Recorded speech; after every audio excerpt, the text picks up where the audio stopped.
अस्सलाम वालेकुम, कैसे हैं आप सब? ठीक हैं? एक नई वीडियो के साथ आपकी खिदमत में हाज़िर हुए हैं। एक छोटा-सा लेक्चर है, जो हम लोगों ने अपनी ट्रेनिंग के स्लाइड से एक्सट्रैक्ट किया है और टॉपिक हमारा जो है वो है विथहोल्डिंग टैक्स का और एडवांस इनकम टैक्स का। इसको हम देखेंगे और डिस्कस करेंगे कि विथहोल्डिंग टैक्स क्या होता है और इसके कॉन्टेक्स्ट में एडवांस टैक्स हम को हम स्टडी करेंगे। मैं Haider Mushtaq, 17 plus years experience in finance field और income tax consultant and trainer.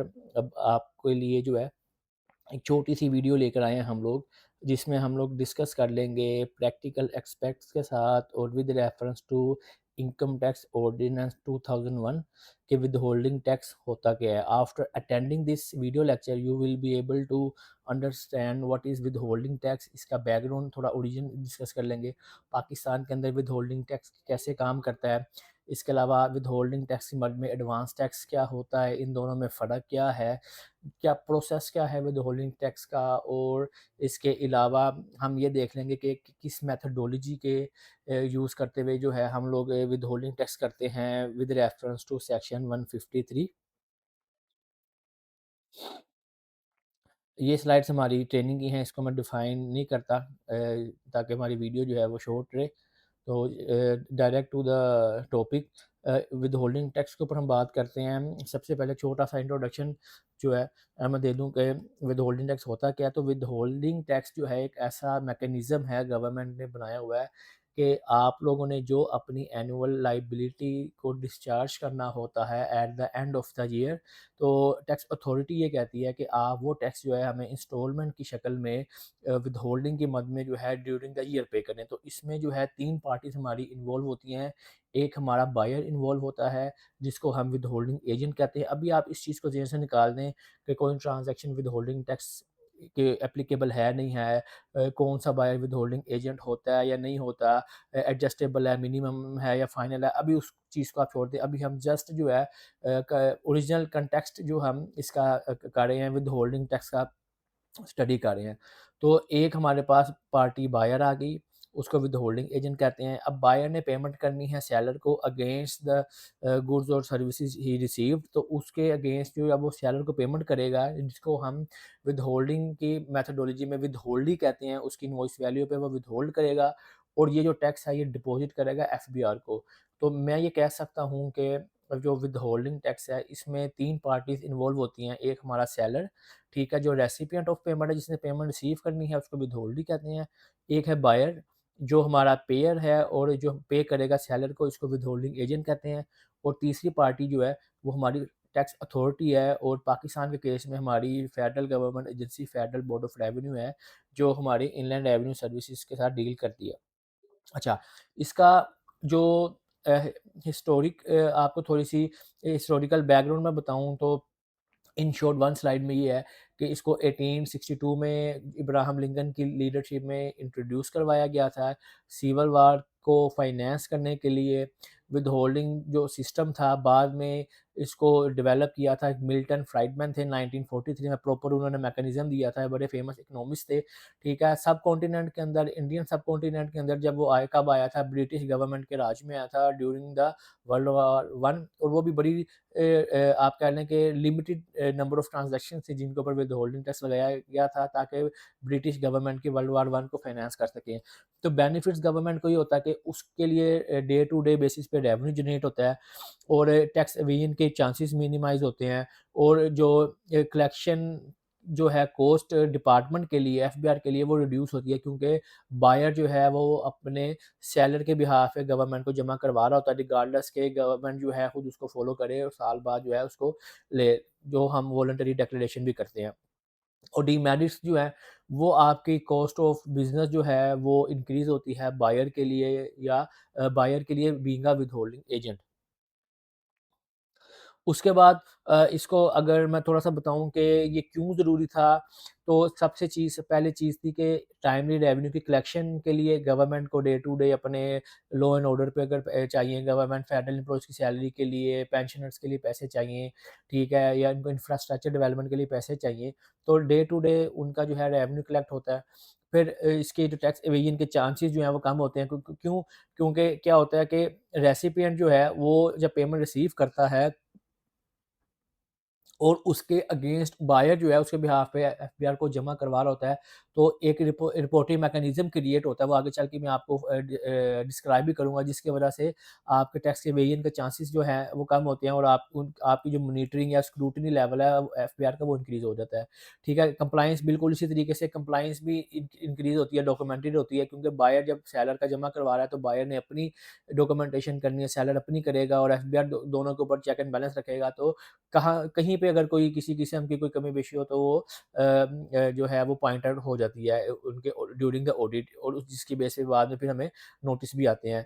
अच्छा, एडमिनिस्ट्रेटिव जो कॉस्ट है वो रिड्यूस हुई है गवर्नमेंट की, क्यों? क्योंकि बायर जो है वो जमा करवा रहा होता है on the behalf of the seller, और एक सेलर को जो है या विदहोल्डिंग को एक फ़ायदा ये होता है कि उसका कैश फ्लो जो है वो इम्प्रूव होता है, और इसके साथ गवर्नमेंट का भी होता है। गवर्नमेंट का कैसे होता है कि गवर्नमेंट को cash inflow day to day basis पे आ रहे होते हैं, और सेलर को क्या फ़ायदा है, उसका क्यों किस तरीके से कैश फ्लो इम्प्रूव हो जाता है, वो मैं आपको नेक्स्ट स्लाइड्स में, इसकी पूरी एक स्लाइड है, मैं आप उसमें बता भी दूँगा।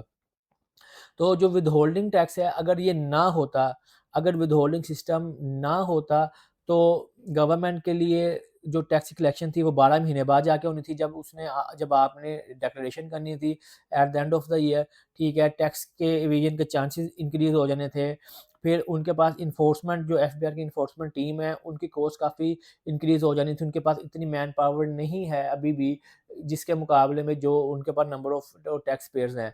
फिर उसके बाद रेवेन्यू की अनसर्टेनिटी गवर्नमेंट्स के पास बहुत थी, क्यों? क्योंकि आपके पास 12 महीने हैं, आप अपनी डॉक्यूमेंटेशन को उस तरीके से मेंटेन करते हो, या आप मैं अब उस तरफ नहीं जा रहा कि आपके पास काफ़ी तरीके होते हैं जिनकी वजह से आप जो है टैक्स को कम कर सकते हो इल्लीगल तरीके से, तो ये भी कम हो जाता है। तो अब आपने एक चीज़ याद रखनी है कि कांसेप्ट ऑफ द विथहोल्डिंग क्या है, कि पे एज़ यू अर्न, इसलिए इसको कहते हैं tax at source of income. यानी कि आपने जैसी कोई इनवॉइस अपनी कोई सर्विस या गुड्स आपने डिलीवर किए हैं, उसके अगेंस्ट आपने अपने बायर को इनवॉइस भेजी, और बायर ने बीइंग अ विथहोल्डिंग एजेंट उस इनवॉइस के ऊपर जब आपको पेमेंट करनी है, तो वो टैक्स विदहेल्ड करेगा। ठीक है? यानी कि आप जैसे ही अर्न कर रहे हो उसके ऊपर टैक्स दे रहे हो, इसलिए कहते हैं पे एज़ यू अर्न या tax at source of income. उसके बाद सेकंड क्या इसका कांसेप्ट ये है कि to cater the working capital day to day funding needs to the government, जिससे मैंने अर्लियर एक्सप्लेन किया, और easy recovery of tax for the tax department.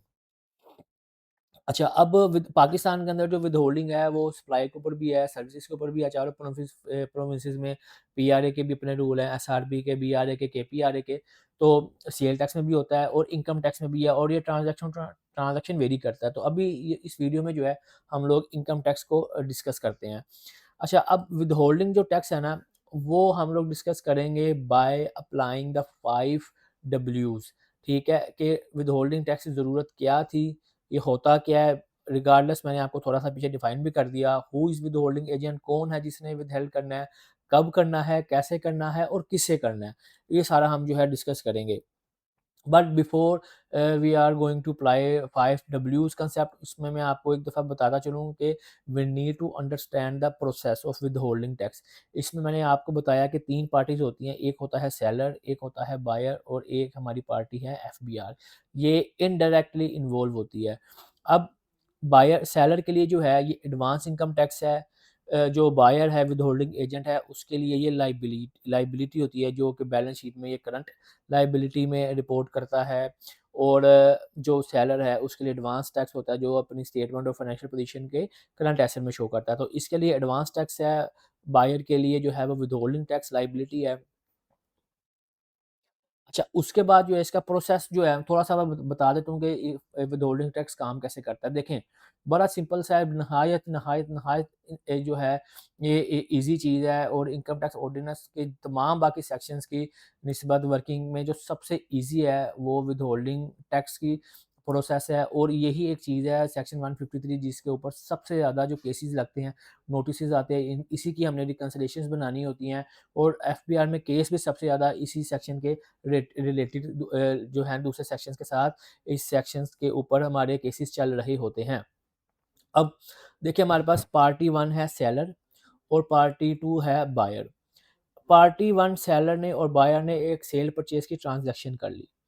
अब इस ट्रांज़ैक्शन के ऊपर पेमेंट करनी है बायर ने सेलर को। अब जब बायर ने सेलर को पेमेंट करनी है ना, तो बीइंग अ विदहोल्डिंग एजेंट ये इसको 2 पेमेंट्स करेगा, पार्शियल पेमेंट्स करेगा। एक पेमेंट क्या करेगा, वो बड़ी सिंपल सी है कि वो चेक बनाएगा या कैश उसको पे करेगा और उसकी कुछ पार्शियल अमाउंट सेलर को डायरेक्ट पे कर देगा। ये जो डैशेज़ हैं ये इनडायरेक्ट जो है हमें इंडिकेट करती हैं। अब आप सोच रहे होंगे कि सर आपने जो है एक बहुत बड़ा डायलेमा है कि जी जो चेक के थ्रू पेमेंट करनी है उसी के ऊपर विथहोल्डिंग करनी है, कैश वाली ट्रांज़ैक्शंस के ऊपर विथहोल्डिंग नहीं करनी। वो आगे चल के मैं आपको रेफ़रेंस भी दे दूँगा कि कैश की ट्रांज़ैक्शन के ऊपर भी विथहोल्डिंग करनी होती है। तो अब पार्शियल पेमेंट है, ठीक है, आपने चेक या कैश के थ्रू पेमेंट कर दी सेलर को डायरेक्ट। अब दूसरी पार्शियल पेमेंट जो है वो आप करोगे एफबीआर को। यानी कि आपने एक पेमेंट बायर ने डायरेक्ट पेमेंट कर दी सेलर को, जो दूसरी पेमेंट है वो टैक्स की मद में टैक्स को विदहेल्ड करके वो डिपॉज़िट करवाएगा एफबीआर को। अब बायर जो है ऐसा क्यों करेगा? ऑन बिहाफ ऑफ सेलर ये इसकी पेमेंट का कुछ हिस्सा विदहेल्ड करेगा और एफबीआर को जमा करवा देगा। उसके बाद जो टैक्स इसने ये जमा करवाया है, वो क्या करेगा बायर उसका टैक्स चालान इश्यू करेगा और टैक्स चालान इश्यू करेगा और ये टैक्स चालान जो है सेलर रिसीव कर लेगा। उसके लिए ये करंट एसेट है क्योंकि उसने एडवांस में टैक्स पे कर दिया। वो आगे चल के मैं आपको ये भी नेक्स्ट स्लाइड में बता दूँगा कि इसके लिए एडवांस ट्रीटमेंट क्यों है। और सेलर क्या करेगा, जो इसने टैक्स का चालान इश्यू किया है, जो टैक्स डिपॉज़िट करवाया है एफबीआर को, ये क्लेम कर लेगा एफबीआर से। कब करेगा? Seller will claim income tax challan from the FBR eight the time of filing of income tax return against his annual income tax liability. ठीक हो गया। तो ये आपको समझ आ गई होगी, अगर नहीं समझ आई तो आप जो वीडियो को रिवर्स करके दोबारा भी देख सकते हैं। अब इसकी इसी चीज़ को मैं अगर आपको एक एग्ज़ाम्पल के तौर पे समझाऊँ, से अज़्यूम करते हैं कि बायर और सेलर ने जो है एक ट्रांज़ैक्शन की, उसके बाद बायर ने पेमेंट की है। अब पेमेंट थी इनवॉइस की ₹100। अज़्यूम करते हैं कि टैक्स रेट था 20%, तो उसने 100 का 20% ₹20 एफबीआर को जमा करवा दिया और ₹80 की पेमेंट जो है वो उसने सेलर को करवा दी। यानी कि ये इसने डायरेक्ट पेमेंट कर दी और ₹20 सेलर के बिहाफ़ पे उसने इनडायरेक्ट पेमेंट्स जो है एफबीआर को की है। किसके बिहाफ़ पे की? सेलर के बिहाफ़ पे। अब मैं आपको इसका सारा समझा भी देता हूँ। अब ये देखें, ग्रॉस इनवॉइस की अमाउंट थी ₹100, टैक्स विदहेल्ड किया 20% ₹20 और उसने सेलर को ₹80 पे कर दिए। अब बायर ने क्या किया, पेमेंट जो ये ₹80 पेमेंट थी डायरेक्ट पेमेंट कर दी सेलर को, इसका चेक का बना दिया या कैश दे दिया। उसके बाद जो ₹20 थे इनडायरेक्ट पेमेंट सेलर को ही की है, लेकिन ये कर रहा है through third party FBR, indirect payment to seller, ठीक है, एफबीआर को की। इसके लिए इसका रेवेन्यू कलेक्ट हो गया, ठीक है, डे टू डे, क्योंकि number of transaction, billions of transaction की अमाउंट जो है वो मार्केट में सर्कुलेट करी होती हैं और millions of number of transaction होती हैं, तो वो day to day withholding tax की मद में उनको रेवेन्यू जा रहा होता है और ये इनडायरेक्ट पेमेंट कर दी। तो अब ये देखें कि ₹80 जो है उसको डायरेक्ट पेमेंट आई, प्लस 20 जो रुपीज़ है वो भी इसको आ गई, तो उसने अल्टीमेटली ₹100 अपनी इनवॉइस के अगेंस्ट लिया। लेकिन क्या होगा कि ये ₹80 जो है इसको चेक या कैश मिला, ₹20 इसने एडवांस में अपनी इस 100 की इनवॉइस के ऊपर एफबीआर को जमा करवा दिया। अल्टीमेटली वो इसको क्लेम कर लेगा against the final tax liability. तो जो उसने उस टाइम पर टैक्स पे करना था उसने 12 महीने के अंदर-अंदर कर दिया, इसलिए इसको एडवांस कहते हैं। ये मैं अब आपको आगे चल के समझा भी देता हूँ। पहले इसकी डबल एंट्री डिस्कस कर लें। डबल एंट्री में मैं जस्ट आपको इसकी हाइलाइटेड बताता हूँ कि ये देखें, ये बायर की बुक्स ऑफ अकाउंट्स हैं। जब उसने पेमेंट की है, तो पेमेंट के टाइम पे विदहेल्ड उसने जब किया, तो उसने लायबिलिटी अपनी जो है क्रिएट की, जो कि वो अपनी बैलेंस शीट में रिपोर्ट करेगा और उसने ₹20 अपने लायबिलिटी बना दी। अब ये तभी जो है कम रिड्यूस होगी जब वो इसको जमा करवा देगा। और जब यही पेमेंट जब सेलर ने रिसीव की, तो बुक्स ऑफ अकाउंट्स में वो जब एंट्री करेगा, क्योंकि ये ₹20 जो थे उसने एडवांस में जमा करवा दिए हैं। अभी उसने फाइनल टैक्स लायबिलिटी अपनी कैलकुलेट नहीं की, साल के ईयर एंड अकाउंट्स नहीं बने, साल पूरा नहीं हुआ, लेकिन क्योंकि वो लायबिलिटी उसने ड्यूरिंग द ईयर एडवांस में जमा करवा दी, इसलिए उसका एडवांस था, करंट एसेट था, इंक्रीज़ किया तो उसने डेबिट कर दिया। ये 20 रुपीज़ जो है उसने एडवांस के लिए कर लिए। तो बायर के लिए, विदहोल्डिंग एजेंट के लिए लायबिलिटी है, क्योंकि वो पैसे उसके अपने नहीं हैं, उसने सेलर के बिहाफ पे एफबीआर को जमा करवाने हैं। जब वो ये जमा करवाएगा, इसकी पेमेंट करेगा तो अपनी लायबिलिटी रिड्यूस कर देगा, अनटिल अनलेस जब तक वो लायबिलिटी अपनी पे ऑफ नहीं करेगा तो उसकी बैलेंस शीट में ये करंट लायबिलिटी में रिपोर्ट होगी। और जो एडवांस में जो पैसे जमा करवा दिए सेलर ने, इसलिए उसके जो है ये डेबिट हो गया, करंट एसेट उसका इंक्रीज हो गया। ये आपको होपफुली समझ आ गया होगा। अब इसी को मैं थोड़ा सा टाइम लाइन में डिफाइन कर दूं, इंशाल्लाह इस वीडियो के बाद आपको विदहोल्डिंग टैक्स के कंसेप्ट इतना क्लियर होगा कि दोबारा किसी से पूछने की ज़रूरत नहीं होगी इंशाल्लाह। अब ये हमारे पास 1 जुलाई ईयर स्टार्ट है, 30 जून नॉर्मल टैक्स ईयर हमारा ये हमारे पास आ गया। ये हमारे पास बायर है, ये हमारे पास सेलर है। अब क्या हुआ कि सेलर ड्यूरिंग द ईयर अपनी सेल कर रहा है, ठीक है? और बायर जो है वो सेलर से परचेज़ कर रहा है और उसको जब पेमेंट करता है तो उसको डिफरेंट ट्रांज़ैक्शंस के ऊपर उसकी विदहोल्डिंग करता है। अब ये विदहोल्डिंग कर रहा है, इसकी लायबिलिटी इंक्रीज़ होती जा रही है, इसके लिए करंट लायबिलिटी है। और जो सेलर है वो एडवांस में जमा करवाई जा रहा है, इसलिए उसका करंट एसेट क्रिएट होता गया। अब ये जो टैक्स है विदहोल्डिंग, ये जो बायर है सेलर के बिहाफ पे एफबीआर को जमा कराता गया कि ये सेलर की इनकम टैक्स की लायबिलिटी के अगेंस्ट आपने एडजस्ट करना है। क्यों? क्योंकि ये एडवांस में जमा करवा रहा है। अभी 30th जून नहीं आया और वो ड्यूरिंग द ईयर ही अपना टैक्स एडवांस में जमा करवाई जा रहा है। अब अज्यूम करते हैं कि पूरे साल में उसने जो है वो 25 मिलियन विदहोल्डिंग की मद में उसने अपना एडवांस टैक्स पे कर दिया। अब अज्यूम किया कि जब इसने अपने ईयर एंड अकाउंट्स बनाए और अपनी टैक्स अकाउंट्स बनाने के बाद टैक्स की कैलकुलेशन की, तो पता ये चला कि उसकी इनकम टैक्स की लायबिलिटी थी 80 मिलियन। अब पूरे साल में उसने विदहोल्डिंग की मद में एडवांस टैक्स पे कर दिया हुआ था 25 मिलियन।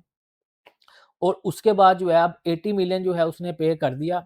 80 मिलियन सॉरी उसकी लायबिलिटी थी और 25 मिलियन जो है उसकी एडवांस जो टैक्स की लायबिलिटी के अगेंस्ट उसने जो है इसको जमा करवा दिया हुआ था। दोबारा रिपीट कर देता हूँ।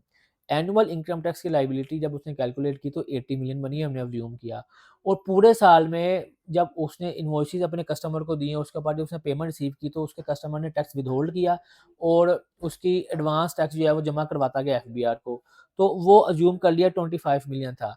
अब 80 मिलियन उसने पे करना था 30 सितंबर को, लेकिन पता ये चला कि उसने तो 25 million already advance tax withhold करवाया हुआ है विथहोल्डिंग टैक्स की मद में।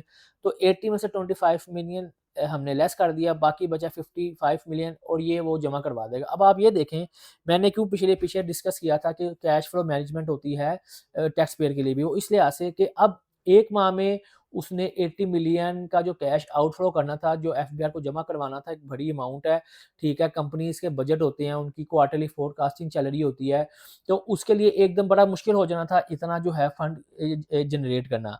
अब क्या हुआ कि 80 मिलियन में से उसने 25 मिलियन ऑलरेडी विथहोल्डिंग के मद में जमा करवाया हुआ था एडवांस टैक्स की सूरत में, तो अब वो 55 मिलियन जो है वो जमा करवाएगा। अब यहाँ तक क्लियर होगी ये चीज़? नहीं समझ आई होगी, वीडियो को दोबारा पीछे रिवर्स करके इसको देख लीजिएगा। अब ये जो मैंने प्रोसेस समझाया है, अब इनकम टैक्स ऑर्डिनेंस के लिहाज से मैं आपको बताता हूँ 5W के कांसेप्ट के साथ। वीडियो थोड़ी-सी लंबी हो गई है, लेकिन इंशाल्लाह after watching this video lecture you will be able to understand what is withholding tax और आपको दोबारा कभी भी किसी से पूछने की ज़रूरत नहीं होगी। ये बड़ी कोशिश किया है कि ये 18 टू 20 मिनट्स में कवर हो जाए। बाकी जो लोग हमारे साथ ट्रेनिंग ले रहे होते हैं, तो उनको पूरा लेक्चर दिया जाता है विथहोल्डिंग टैक्स के ऊपर। अब सबसे पहला W आ गया वाई, कि विथहोल्डिंग टैक्स रिजीम की ज़रूरत क्यों थी, वो मैंने आपको ऑलरेडी बता दिया कि गवर्नमेंट के लिए जो है revenue through out the year अपने एक्सपेंडिचर को मीट करने के लिए कलेक्शन चाहिए होती है। टैक्स पेयर जो है अपने डिस्चार्ज करता है ऑब्लिगेशन, जो उसकी फाइनल लायबिलिटी होती है और फाइनल लायबिलिटी को यकमुश्त लम सम पे करने की बजाय वो विथहोल्डिंग की मद में, एडवांस टैक्स की मद में इंस्टॉलमेंट में पे कर रहा होता है। तो ये फ़ायदा, ये इसलिए जो है विथहोल्डिंग टैक्स की हमें ज़रूरत थी। ये गवर्नमेंट और टैक्स पेयर दोनों के लिए फ़ायदा है। दूसरा W था हमारे पास व्हाट इज़ विथहोल्डिंग टैक्स, तो ये एडवांस टैक्स होता है जो हम किसी की इनकम में से हम जो है डिडक्ट कर लेते हैं, इसलिए इसको पे एज यू अर्न कहा जाता है, या टैक्स एट सोर्स कहा जाता है, tax at source of income. फिर तीसरा डब्ल्यू आ गया, who is with holding agent.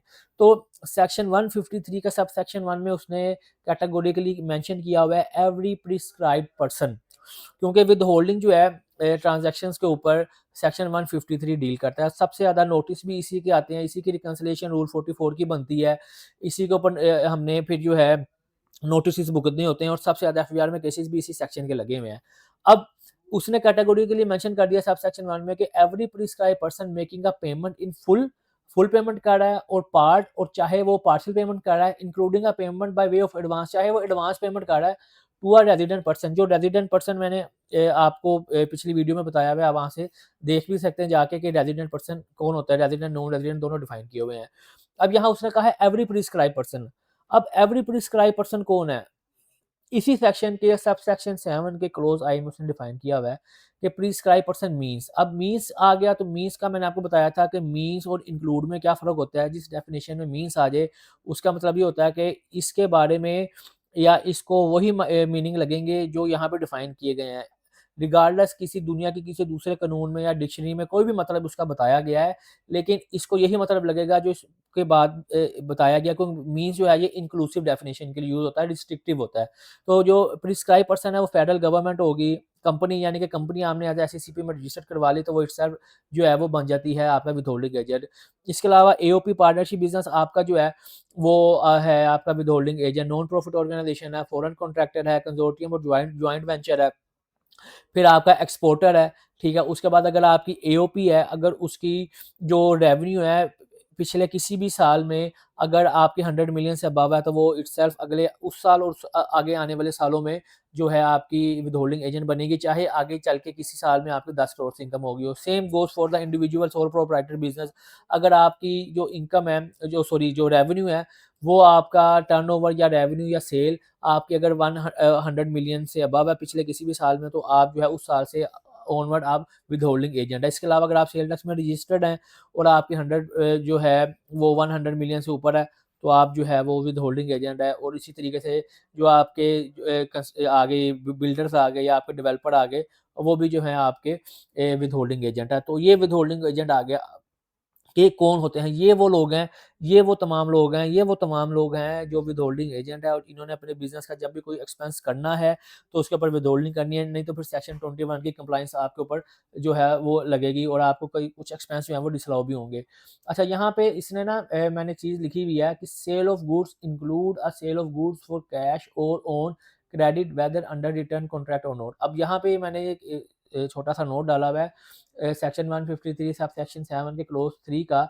उसमें उसने ये बताया है कि सेल ऑफ गुड्स क्या होती है। अब इसका मतलब ये है कि अगर आपने कोई चीज़ सेल की है, चाहे कैश पे की है, चाहे क्रेडिट पे की है, ठीक है, वो इंक्लूड होगी सेल ऑफ गुड्स पे। और जब आप ये बिज़नेस जो है जब सेल ऑफ गुड्स करेंगे, तो वो जो है विथहोल्डिंग करेंगे, क्योंकि ये विथहोल्डिंग एजेंट हैं। अब इसका मतलब ये हुआ कि अगर आप कैश पे करें या क्रेडिट पे करें, तो यू आर विथहोल्डिंग एजेंट।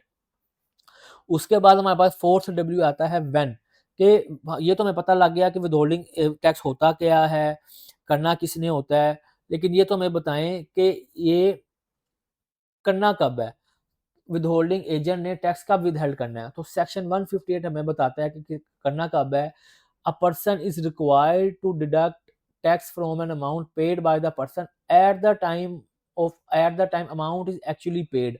अब मैं अगर आपको पीछे चलूँ, एक स्लाइड में आपको दिखाऊँ, यहाँ पे मैंने ये देखें, ये बैंक पेमेंट मैंने कैटेगोरिकली मेंशन किया हुआ था पेमेंट टू सेलर, ठीक है? जब भी बायर ने पेमेंट करनी है बैंक के थ्रू या कैश के थ्रू, जब भी पेमेंट करनी है तब उससे टैक्स विथहेल्ड करना है। इसका मतलब ये हुआ कि अगर मैं अपना एक्सपेंस रिकॉर्ड कर रहा हूँ अक्रूवल बेस के ऊपर भी, अगर लेट्स से मैंने एक एक्सपेंस रिकॉर्ड किया जनवरी में और मैंने उसका टैक्स उसको जो पेमेंट है वो मैंने की है जुलाई के बाद, और आप अज़्यूम कर लें कि टैक्स इंक्रीज़ हो गया है, तो जो सेलर है वो ये नहीं कहेगा कि जनाब मैंने तो आपको सेल की थी जनवरी में, उस टाइम रेट था 10%, अब हो गया 20%, 20% तो आप मुझे 10% ही टैक्स लगाएँ। नहीं, करंट प्रिवेलिंग रेट के ऊपर आपने जो है ना टैक्स की विथहोल्डिंग करनी है और कब करनी है, at the time of payment. यानी कि अगर आप 2 साल पुराना भी टैक्स अपना एक्सपेंस बुक किया हुआ अब पे कर रहे हैं, तो अब जो टैक्स जो रेट है वो आप उस पे अप्लाई करेंगे रिगार्डलेस वो टैक्स कम हो गया हो या ज़्यादा। तो इट मीन्स हमें पता ये चला कि हमने टैक्स विदहेल्ड कम करना है at the time of payment, not at the time of recording. चलें, अब अब दूसरा आता है कि हमने इसको पेमेंट कब करनी है। तो एफ जो सेक्शन 160 हमें बताता है कि हमने पेमेंट कब करनी है, और रूल 43 इनकम टैक्स रूल्स 2002 का हमें ये बताता है कि दैट जो हमने टैक्स जो पे किया है at the time of actually pay जो हमने उसका विदहेल्ड किया, a person is required to deduct tax, जो हमने टैक्स डिडक्ट किया है at the time of payment, उसको आफ्टर डिडक्शन कमिश्नर को एफबीआर को पे कब करना है। तो रूल 43 हमें क्या बताता है, the tax deducted collected must be deposited within 7 days from the end of each week ending on every Sunday. यानी कि मैं अगर आज मैं ज़ूम करता हूँ, आज है ट्यूसडे, और मैंने आज एक ट्रांजैक्शन के ऊपर टैक्स विदहेल्ड किया है, उसको मैंने कब जमा करवाना है, आज है ट्यूसडे, तो Wednesday, Thursday, Friday, Saturday, Sunday, मैंने 5 दिन के अंदर-अंदर विद इन 5 डेज़ जो है उसको संडे से पहले-पहले मैंने जमा करवाना है रेज़िडेंट पेमेंट पे, लोकल पेमेंट्स के ऊपर, ठीक है? और अगर कोई पेमेंट किसी नॉन रेज़िडेंट को कर रहा हूँ, तो उसका prior to the transaction remit मुझे टैक्स जमा करवाना पड़ता है, क्योंकि बैंक्स के अदर डॉक्यूमेंट के साथ आपने विथहोल्डिंग का भी टैक्स विथहोल्डिंग का सर्टिफ़िकेट लगाना होता है कि जो हम अमाउंट रेमिट कर रहे हैं या नॉन रेज़िडेंट को पेमेंट कर रहे हैं, इसका हमने ऑलरेडी टैक्स जमा करवा दिया हुआ है। आपके रेडी रेफरेंस के लिए मैंने यहाँ पे पूरा सेक्शन जो है वो कॉपी पेस्ट किया हुआ है, आप देख लीजिएगा। इसके क्लोज़ बी में लिखा हुआ था कि in other cases eight the time amount is actually paid, यानी कि टाइम ऑफ डिडक्शन क्या है, जब हम पेमेंट कर रहे होंगे उस टाइम हम विदहेल्ड करेंगे। और पे कब करेंगे? पे हम करेंगे जो रिक्वायर्ड अंडर सेक्शन 60 है, within 7 days from the end of each week ending on every Sunday. और जो अमाउंट हम रेमिट करेंगे अब्रॉड, वो pay prior to the remitting abroad of the amount. अच्छा, अब लास्ट हमारे पास है हाउ एंड फ्रॉम। अब हमें पता चल गया कि विथहोल्डिंग टैक्स होता क्या है, ये क्यों इसकी ज़रूरत थी, विथहोल्डिंग एजेंट क्या था, कौन था, और पेमेंट हमने कब करनी थी, और डिडक्ट हमने कब करनी थी। लेकिन अब अगला सवाल है कि करनी कैसे और किसे करनी है, फ्रॉम होम किसे करनी है। रेजिडेंट पर्सन मैंने आपको बताया था, and permanent establishment in Pakistan of a non resident person, इनसे हमने करनी है, रेफरेंस ये है। अब अगला सवाल है how to collect and from which amount to deduct it, कि भाई ये तो बता दो कि अब हमने विदहेल्ड करनी कैसे है और किस तरह करनी है। तो इसका रेफरेंस है first casual part 3 division 3 payments for goods and services. वहां पे कैटेगोरिकली मेंशन्ड है on gross amount payable to supplier और सर्विस प्रोवाइडर। अब ग्रोस अमाउंट क्या होती है? ग्रोस अमाउंट होती है हमारे पास तीन तरह की अमाउंट्स आ रही होती है इनवॉइस में। एक हमारे पास आती है नेट अमाउंट, एक हमारे पास आती है टैक्स चार्ज, जो सेल टैक्स चार्ज किया होता है, और फिर हमारे पास इन दोनों का क्लब करके सम करके आ रही होती है ग्रोस अमाउंट। तो ये ग्रोस अमाउंट है जिसके ऊपर हमने टैक्स विदहेल्ड करना होता है। ग्रोस अमाउंट इस रेफरेंस पे कैटेगोरिकली उसने मेंशन किया हुआ है। अब आपको ये भी पता चल गया पहला डब्ल्यू के विदहोल्डिंग टैक्स होता क्या है, फिर इसकी ज़रूरत क्या थी, तीसरा कि विथहोल्डिंग एजेंट कौन है, फिर चौथा हमने देख लिया कि हम ये इसकी हमने पेमेंट कब करनी होती है, व्हेन, और फिर पांचवा हमने देखा कि कैसे करनी है और किससे करनी है। तो इंशाल्लाह आई बिलीव कि आपको इस वीडियो लेक्चर के बाद विथहोल्डिंग टैक्स का कंसेप्ट जो है वो क्लियर हो गया होगा। तो समरी की तरफ जाएं। गवर्नमेंट्स को regular revenue day to day basis पे कलेक्ट होता है। सैलर का ये होता है कि उसकी इंस्टॉलमेंट की मद में, एडवांस इंस्टॉलमेंट की मद में उसकी फाइनल लाइबिलिटी के अगेंस्ट टैक्स जो है एफबीआर को जमा हो रहा होता है। और बायर के आज सिंपल जो है विथहोल्डिंग एजेंट के लिए जो है उसकी increase in the cost of doing business है। तो ये बेनिफिट जो है एफबीआर को सेम गोज फॉर के जी उसकी मॉनिटरिंग हो रही होती है टैक्स पेयर्स की, उसके बाद डॉक्यूमेंटेड चीज़ें आ रही होती हैं बायर की तरफ से और विथहोल्डिंग एजेंट की तरफ से। और अगर सेलर नहीं रिपोर्ट करता तो फिर बायर की तरफ से अगर डाटा जाता तो अब इनका वैसे रियल टाइम जो है वो ट्रांजैक्शन मॉनिटर हो रही होती हैं, तो उनकी स्क्रूटनी काफ़ी टाइट हो जाती है। फिर सेलर जो है वो विथहोल्डी उसको क्या फ़ायदा है कि वो अपनी एनुअल लायबिलिटी को जो है इंस्टॉलमेंट की मद में ड्यूरिंग द ईयर पे कर रहा होता है। बायर के लिए कोई डायरेक्ट बेनिफिट नहीं है, बीइंग अ विथहोल्डिंग एजेंट, ठीक है, उसकी जो है इनडायरेक्ट कॉस्ट इंक्रीज़ होती है, वो एफबीआर के नोटिसेस और प्रोसीडिंग्स को हैंडल कर रहा होता है, जो उसने विथहोल्डिंग की होती है, उनकी रिकंसिलिएशंस वगैरह बनाना, ये सारी चीज़ें हैं। अब ये हमने जमा कैसे करवाना है, ठीक है? इसके ऊपर यूट्यूब के ऊपर बड़ी-बड़ी अच्छी वीडियोज़ अवेलेबल हैं। पाकिस्तान में बड़े लोग जो हैं वो अब क इस चीज़ के ऊपर उन्होंने इनिशिएट लिया, बड़ी अच्छी वीडियोज़ बना रहे हैं। तो आप किसी की भी वीडियो जाकर देखिएगा, कोई हार्ड एंड फास्ट रूल नहीं है, सिंपल सा एक डाटा एंट्री करनी होती है जिसके ऊपर आपने जो टैक्स विदहेल्ड जो किया होता है वो जमा करवा देते हैं। तो स्टेप वैसे मैं आपको बता दूँ तो यहाँ पे सबसे पहले आपने देखना है कि आप विथहोल्डिंग एजेंट हैं या नहीं है। फिर आप अगर आप विथहोल्डिंग एजेंट है, फिर आपने देखनी है कि जो पेमेंट की ट्रांज़ैक्शन है, आया वो उसके ऊपर विद वो एग्ज़ेम्प्ट है, ज़ीरो रेटेड है या उसके ऊपर विथहोल्डिंग पड़ती है कि नहीं पड़ती। फिर आपने अपने पेयर का स्टेटस देखना है कि वो इंडिविजुअल है, कंपनी है, एओपी है, क्योंकि तीनों का रेट डिफरेंट है। फिर आपने जो भी उसका स्टेटस होगा उसके अकॉर्डिंगली टैक्स रेट अप्लाई करना है। फिर आपने कैलकुलेशन करके टैक्स विथहेल्ड करना है और उसके बाद जो है आपने उसको टैक्स को जो है वो टाइमली जो है उसको डिपॉज़िट करवाना है और नेट पेमेंट जो है आपने उसको कर देनी है सेलर को और उसके बाद जो टैक्स की पेमेंट है वो आपने एफबीआर को कर देनी है। उसके बाद आप पीएसआईडी जनरेट करेंगे, वो मैं आपको आगे दिखा भी रहा हूँ कैसी होती है। जब आप पीएसआईडी जनरेट ये करके जमा करवाते हैं, फिर आपकी सीपीआर जनरेट होती है, उसके बाद आप जो है ऑटो जनरेटेड उसको सर्टिफिकेट भी इशू कर देते हैं। इसकी जो रिपोर्टिंग होती है वो आप मंथली बेसिस पे भी करते हैं, एनुअल बेसिस पे भी कर रहे होते हैं, अंडर सेक्शन 165 स्टेटमेंट जमा करवा रहे होते हैं। फिर रूल 44 की एनुअल रिकंसिलिएशंस भी आप लोग बना रहे होते हैं। ये सारी जो 2 चीज़ें हैं ये करनी होती हैं आपने, बायर ने भी करनी होती हैं और जो सेलर है उसने भी अपने पास सारा रिकॉर्ड रखना होता है ताकि वो ऑडिट के टाइम पे काम आए। तो जो पीएसआईडी जनरेट करते हैं वो इस तरीके से पीएसआईडी जनरेट करते हैं जिसके ऊपर जो भी नेचर ऑफ ट्रांज़ैक्शन है वो आ रहा होता है। उसके बाद आपने यहाँ पे जो विथहोल्डिंग एजेंट है उसकी डिटेल आ जाती है। उसके बाद जो सेक्शन आपने जिस सेक्शन के तहत, अब ये प्रॉपर्टी के ऊपर हुआ हुआ है, मैंने सैंपल लिया था तो 236 के का यहाँ पे मेंशन हुआ हुआ है। जब आप ये जमा करवा देते हैं, फिर आपके पास जो सीपीआर कंप्यूटराइज़्ड पेमेंट रिसीट आ जाती है। उसके ऊपर लिखा होता है कि आपने जो है किस आरटीओ पे जमा करवाया है और किस सेक्शन के तहत जमा करवाया है, विथहोल्डिंग एजेंट की डिटेल आ जाती है और जिस टैक्स पेयर का जमा करवाया तो उसकी सारी यहाँ पे डिटेल आ जाती है। इसके बाद आपका जो है वो रूल 42 का एक जो है सर्टिफ़िकेट वो इश्यू होता है, ये आपने बायर को देना होता है। समटाइम बायर जो है सॉरी सेलर को देना होता है, समटाइम सेलर जो है वो आपसे सीपीआर भी रिक्वायर कर लेता है, तो ये दोनों चीज़ें आप उनको दे देते हैं। तो यहाँ तक जो है हमारा विथहोल्डिंग टैक्स का जो है लेक्चर कंप्लीट हुआ है एंड आई होप कि आपको लोगों को जो है वो बड़ा ईज़ी वे में समझाने की कोशिश की थी और आप लोगों को इसकी अंडरस्टैंडिंग भी डेवलप हुई होगी। और नीचे कमेंट्स में लाज़मी बताइएगा, बड़ी मेहनत लगती है वीडियो बनाने में तो आप लोगों की तरफ से जब फीडबैक आती है तो वो हमारे लिए बड़ी मोटिवेशन की चीज़ होती है कि लोग उसको पसंद कर रहे हैं, देख रहे हैं, अपनी जो है राय, अपने कमेंट्स जो हैं वो नीचे मेंशन करते हैं। और इसमें फीडबैक भी दीजिएगा और ये कुछ हमारी सर्विसेज़ हैं जो हम लोग दे भी रहे होते हैं। इसके अलावा जो प्रोफ़ेशनल सर्विसेज़ के अलावा हम लोग इनकम टैक्स की ट्रेनिंग भी करवाते हैं और यूएस टैक्स प्रिपेयरिंग कोर्स की ट्रेनिंग भी हम लोगों ने लास्ट ईयर से स्टार्ट की हुई है। तो जो करना चाहें हमसे राब्ता करें, नंबर्स हमारे यहाँ पे मेंशन्ड है।